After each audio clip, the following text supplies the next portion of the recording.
사랑하는 명성교회 성도 여러분 안녕하세요.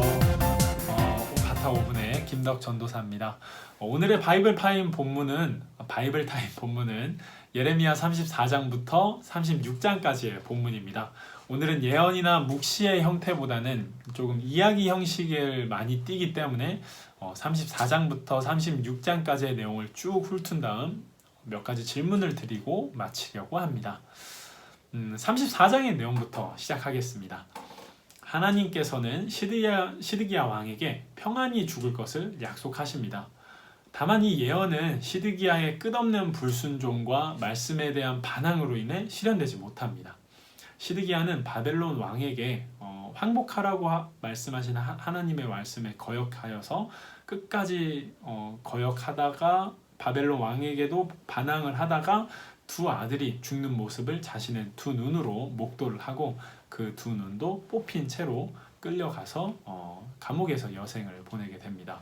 시드기야 왕에게 보내시는 이 언약 후에 하나님은 한 가지 책망을 하십니다. 그 이스라엘의 백성은 하나님 앞에서 맺은 언약이 하나가 있는데 바로 모든 히브리인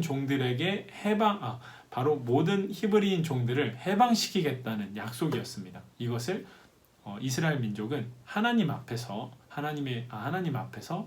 이렇게 언약을 하게 됩니다. 여기서 말하는 히브리인들은 넓게는 서북의 셈족 그리고 좁게는 아브라함의 직계 후손을 말합니다. 사실 처음에는 이스라엘 민족이 모두 이 언약을 잘 지켰습니다. 그러나 언약의 이행 이후에 이 이스라엘 민족은 다시 그 해방시킨 종을 찾아가서 자유인이 된 종들을 다시 찾아가서 끌고 와 다시 종살이를 시킵니다. 이에 하나님은 분노하십니다.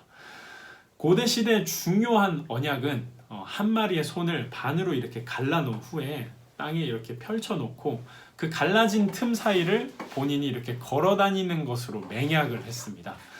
이런 뜻입니다. 내가 만약에 약속을 지키지 않는다면 이 소처럼 갈라져서 나도 이렇게 죽을 것이다 라는 뜻이었습니다. 그리고 15절을 보시면은 이스라엘 민족은 그 약속을 하나님 앞에 했다는 것을 알 수가 있습니다. 때문에 하나님은 너희를 진정 그 소처럼 만들겠다라고 말씀하시면서 분노하십니다. 35장의 말씀입니다.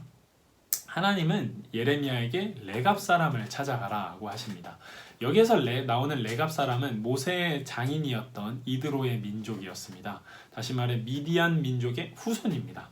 레갑이라는 말의 뜻은 낙타를 타는 자라는 뜻인데 이 말 뜻대로 그들은 유목 민족이었습니다. 이 유목 민족은 이방인임에도 불구하고 하나님을 믿게 되어서 이스라엘 지파와 함께 살던 그런 민족이었습니다. 그런데 이 레갑 민족은 그들의 조상 요나단이 한 명령, 다시 말해 이제 포도주를 마시지 말고 집도 짓지 말고 곡식에 씨도 뿌리지 말고 포도원도 소유하지 말며 장막에서만 살아라 라는 이 명령을 긴 시간이 지난 지금도 지키고 있는 것을 예레미야는 하나님의 말씀을 통해서 목도하게 됩니다. 그리고 하나님은 조상의 명령을 신실하게 지키는 이 레갑 민족을 매우 칭찬하면서도 하나님의 명령도 지키지 않는 이스라엘과 비교하십니다. 그리고 하나님의 명령에도 부름에도 답하지 않는 이스라엘에게 이제껏 말씀하신 모든 재앙을 그대로 내리시겠다라는 말씀을 하신 후에 레갑 족속에게는 축복을 약속하시면서 35장은 마치게 됩니다. 36장은 조금 깁니다. 2절에 하나님께서 예레미야에게 요시야의 시대부터 이 날까지 라고 말씀하시는 이 기간은 예레미야가 소명을 받은 그 날부터 지금까지를 말씀하십니다. 다시 말해 우리가 지금까지 함께 읽어온 예레미야의 모든 내용을 기억하시죠? 그 내용을 지금 지금 써서 여호와김 왕에게 전달하라는 말씀입니다. 사랑하는 명성교회 성도 여러분, 여러분들은 지금까지 이 말씀을 예레미야서를 읽으시면서 무슨 생각이 드셨나요? 어떤 마음이 드셨나요? 적지 않게 왕을 비난하는 내용이 있었는데요. 만약 여러분들이 지금 이스라엘의 왕이시라면 모든 권력을 쥐고 있으며 지금 나라가 풍전등화의 상황이라면 어떠한 마음이 드실까요? 당시 이스라엘 이 나라는 굉장히 복잡한 상황이었습니다. 9절에 여호야김은 그 나라의 금식령, 이스라엘에게 금식령을 선포합니다. 사실 이거는 회개하여서 하나님께 돌아가자라는 내용은 아니었습니다. 매년 있던 연례 행사였고 뭐보다 당시에는 바벨론의 포위로부터 벗어나기 위해 제정된 것이라고 추측이 됩니다. 바룩은 이 예레미야의 모든 말씀을 백성들 앞에서 선포한 후에 왕의 고관들 앞에서도 선포합니다. 그러나 말씀을 들은 이 고관들은 서로를 이렇게 쳐다봅니다. 회개의 의미나 놀라움 때문은 아니었습니다. 이거 왕에게 말하면 큰일 나겠는데? 라는 뜻의 이제 동조를 구하는 눈빛이었습니다. 왜냐하면 이후 여호야김의 신하 중에 아무도 하나님을 두려워하거나 옷을 찢지 않았다라고 말씀하시기 때문입니다. 이 고관들은 바룩에게 당신과 예레미야는 숨어있으라 하는 당부를 하고 왕에게 나아갑니다.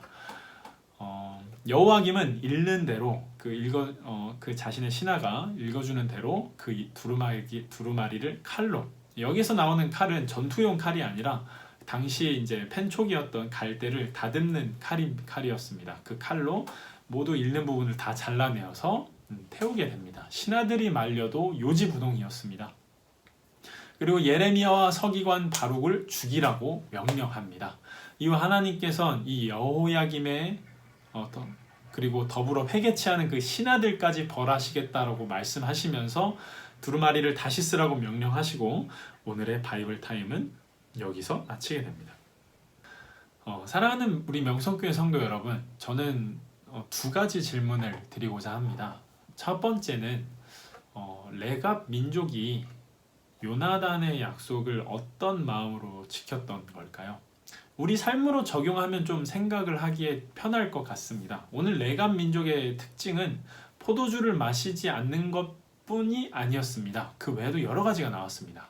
씨를 뿌리지 말라, 포도주를 마시지 말라, 집을 짓지 말라. 특히 이제 집을 짓지 말고 씨를 뿌리지 말라는 것은 너희가 죽는 날까지 유목 생활만을 하라 하는 뜻입니다. 유목 생활의 특징은 매일이 위험 속에 있다는 것입니다. 안정적이지 못합니다. 곡식은 많은 양을, 그리고 좀 더 오래 평안한 생활을 영위할 수 있습니다.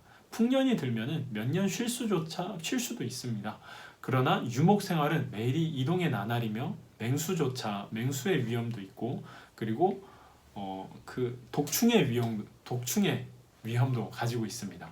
세상 속의 나그네, 한 곳에 정착을 할 수가 없습니다. 양들이 먹일 풀조차 하나님께서 비를 허락하시지 않는다면 구할 수도 없습니다. 그리고 포도주를 만들지 말라는 것은 취하지 말라는 뜻입니다. 즐길 거리가 적던 고대인들에게 포도주는 굉장히 많은 사람들이 즐기던 한 가지의 문화였을 겁니다. 다른 모든 사람이 즐기는 것, 그러나 우리 집은 안 돼. 이건 마치 부당해 보이는 것입니다.